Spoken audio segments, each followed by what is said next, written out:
নমস্কাৰ বন্ধু-বান্ধৱীসকল সকলোকে স্বাগতম জনাইছো আমাৰ চেনেলৰ নতুন এটা ভিডিঅ'ৰ মাজলে। বন্ধু-বান্ধৱীসকল আপোনালোকে বাৰু অসমৰ জনপ্ৰিয় অভিনেতা যতীন বৰাৰ জীয়ৰী আস্থা বৰাৰ ৰিজাল্টটো পালেনে? এই ভিডিঅ'টোৰ মাজেৰে আপোনালোকক জনাই আছো আস্থা বৰাই কিমান শতাংশ নম্বৰ লাভ কৰি এবাৰ উত্তীৰ্ণ হ'ল।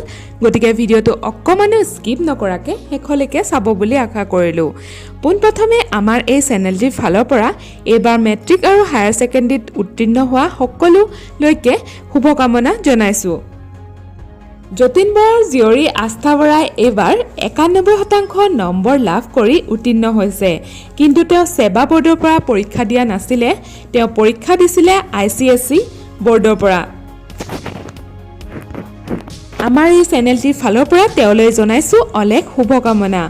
ভিডিঅ'টো শেষলৈকে চোৱাৰ বাবে ধন্যবাদ। আৰু যিসকলে প্ৰথমবাৰৰ কাৰণে আমাৰ চেনেললৈ আহিছে এটা অনুৰোধ কৰিছো আমাৰ চেনেলটো সাবস্ক্ৰাইব কৰি আমাক আগবাঢ়ি যোৱাত সহায় কৰিব।